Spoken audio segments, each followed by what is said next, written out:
Ihsan adalah seorang pemuda yang jujur, polos dan lugu.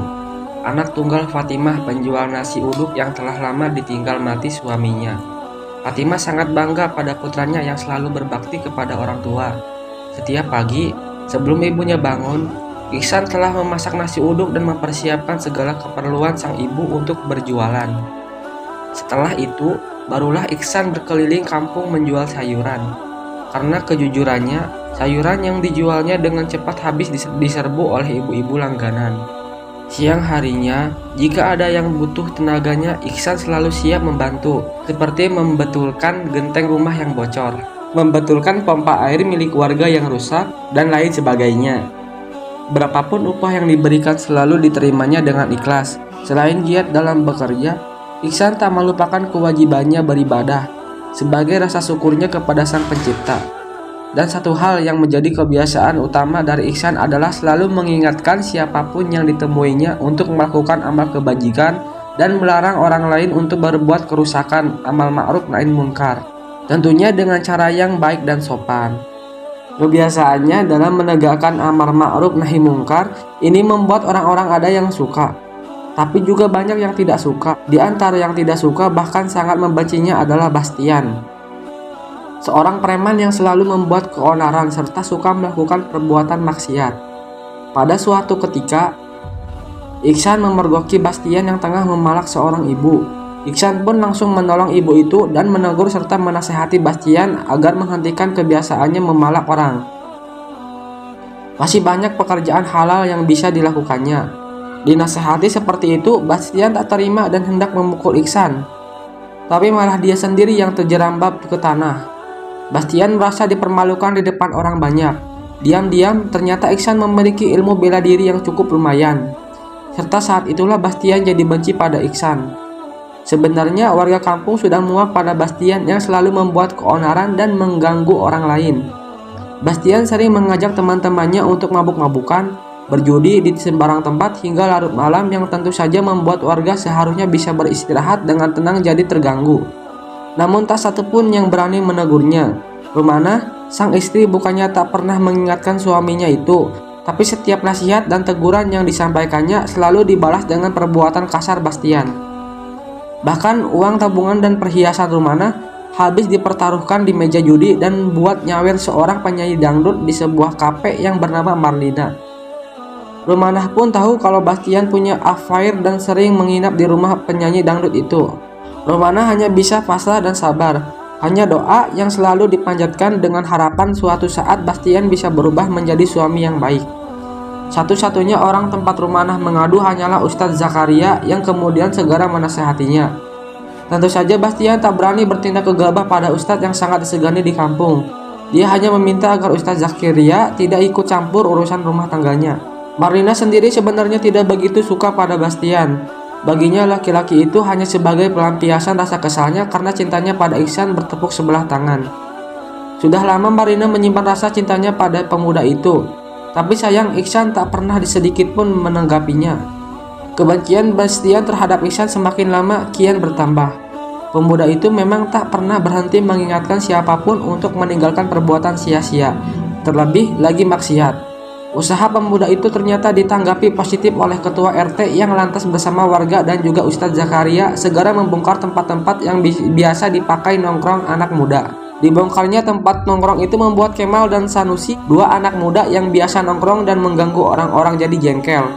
Keduanya jadi marah pada Ihsan dan berniat untuk membalas dendam. Tapi ketika diingatkan oleh Bastian kalau Ihsan punya ilmu bela diri, kedua pemuda anak nongkrong itu jadi kadar.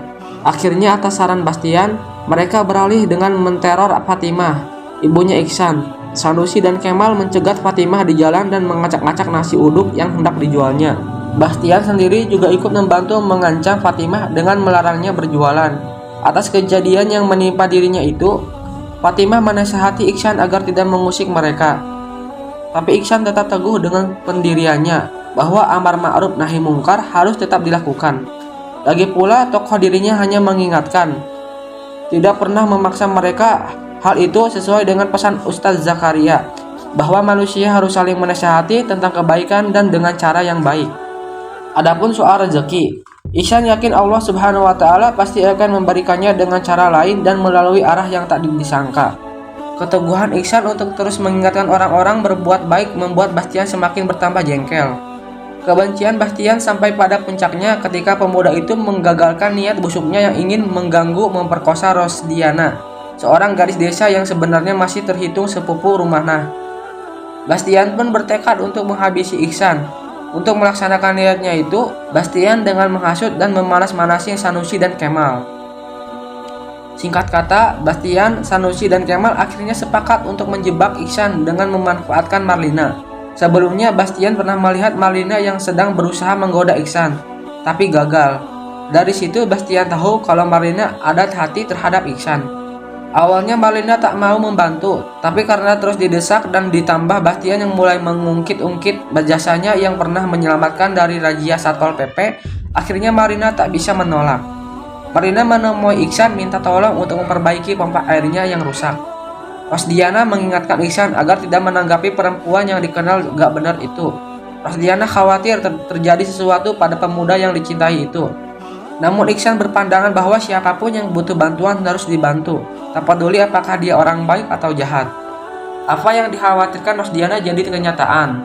Diam-diam Bastian, Sanusi, dan Kemal sudah menghasut warga dengan mengatakan kalau saat ini Ihsan, pemuda yang mereka kenal baik dan soleh, ternyata bejat. Buktinya saat ini tengah berduaan dengan Marlina, si penyanyi dangdut itu. Penasaran ingin membuktikan kebenaran berita itu, para warga pun mengepung rumah Marlina. Ihsan sendiri kaget karena pompa air yang katanya rusak ternyata tidak apa-apa. Pemuda lugu itu semakin kaget ketika Marlina malah menggoda dan memaksanya untuk berzina. Tentu saja Ihsan menolak keras keinginan perempuan tersebut. Marlina mengancam akan teriak dan menuduh kalau Ihsan ingin memperkosanya. Pasti semua warga kampung akan berdatangan dan menghakiminya. Ihsan jadi bingung, kondisinya seperti telur di ujung tanduk. Akhirnya Ihsan mengungkapkan kejadian mengikuti keinginan Marlina. Tapi sebelumnya dia ingin mandi dulu agar terlihat lebih bersih dan wangi. Merasa jebakannya hampir berhasil, Marlina senang dan mempersilahkan Ihsan untuk mandi.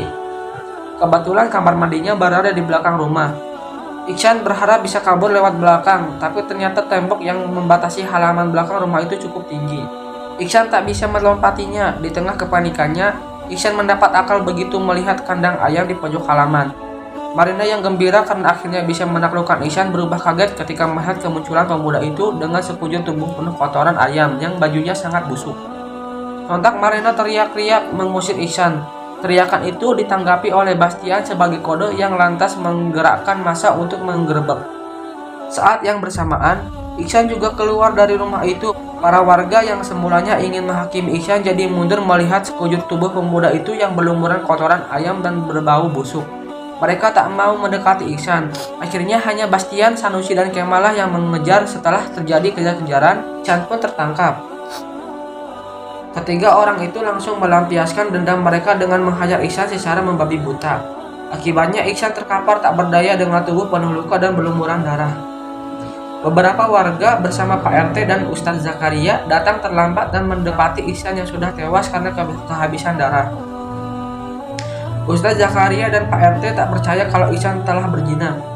Menurut mereka hanya perempuan gak waras yang mau diajak berzina oleh pemuda yang berlumuran kotoran ayam yang bau seperti ini. Namun Bastian dan yang lainnya bersikukuh kalau Ihsan memang telah berzina. Bahkan Bastian menghasut warga untuk membakar jasad Ihsan agar tidak bikin sial buat kampung. Tapi Ustadz Zakaria yang didukung Pak RT tetap akan memperlakukan jasadnya dengan layak. Bastian jengkel dan menantang Ustadz Zakaria, silahkan bersihkan mayatnya, pasti akan tetap bau, tidak akan jadi wangi. Keanehan terjadi ketika Ustadz Zakaria membersihkan semua kotoran di jasad Ihsan dan siap memandikannya. Tiba-tiba jasad pemuda mengeluarkan bau yang sangat wangi. Bau wangi yang belum pernah ada. Seketika seluruh kampung pun gempar. Bastian yang mendengar kabar itu jadi gemetar ketakutan. Dan sang bidu wanita yang juga ketakutan akhirnya membeberkan semuanya. Bidu wanita itu menceritakan semua kejadian yang sesungguhnya, bahkan dia dipaksa Bastian untuk menjebak Ihsan. Tak berapa lama kemudian Fatimah datang bersama Rosdiana, melaporkan perbuatan suaminya itu yang hendak memperkosa Rosdiana. Bastian tak bisa berkutik lagi. Akhirnya bersama Sanusi dan Kemal, Bastian diserahkan ke pihak berwajib untuk bertanggung jawab perbuatan mereka. Bastian diserahkan ke pihak berwajib untuk mempertanggungjawabkan perbuatan mereka. Sementara bau wangi yang berasal dari jasad Iksan tetap tercium selama 7 hari 7 malam selepas pemuda itu dikubur. Fatimah sedih tapi juga gembira karena yakin kalau mendiang putranya kini telah dijamin masuk surga.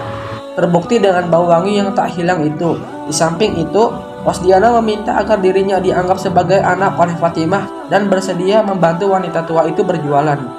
Bahkan Pak RT dan warga ikut membantu Fatimah dengan membuatkan kios yang layak untuknya berjualan nasi uduk karena dibantu Rosdiana.